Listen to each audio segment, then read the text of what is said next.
Opposition members have threatened to embark on a national civil disobedience protest if the government does not ensure an electoral calendar is published by July the 31st this year.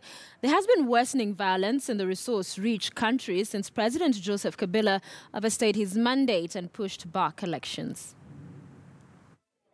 The opposition in the Democratic Republic of Congo is calling on the international community to enforce more sanctions on government leaders to ensure elections take place this year. The European Union and the United States have already issued sanctions against top government and military officials. President Joseph Kabila, who has been in power since 2001, struck a deal in December with Congo's main opposition bloc to stay on after his mandate expired, provided elections were held by the end of 2017. But talks to implement the deal broke down in March when Kabila refused to commit to the bloc's choice of prime minister. The country has been conducting nationwide voter registration since last month, but critics are skeptic that the presidential poll will take place on time. I think pressure through these sanctions should continue, and for our part, we said that if by July 31st the Electoral Commission does not release a clear election calendar which respects the agreement of holding elections by December 31st, 2017, then we will start national disobedience protests to push the government to hold elections. Congo's government has repeatedly denounced sanctions as unjustified and illegal, and has even threatened diplomatic retaliation. Government supporters held a protest in front of EU offices in Kinshasa this week, chanting anti-Belgium slogans.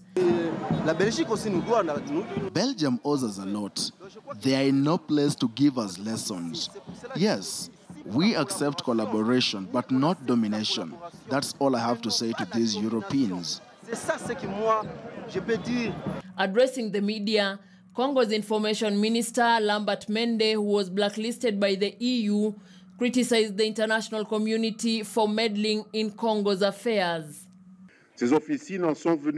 After the unilateral sanctions that were taken against various political personalities and members of the military, there have been elements who have resorted to spread rumors not only on social media, but also through traditional media, to condemn with no proof these patriots, to ruin their reputations, but it also makes the country they serve vulnerable.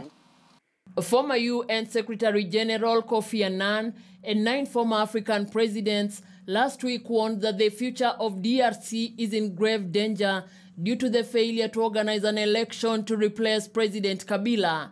Meanwhile, violence continues in different parts of the country. On Wednesday, exchanges of heavy weapon fire erupted in the northeast between the army and militia fighters, and several students sitting exams were wounded in an explosion at a school. Janet Chapia, KTN News.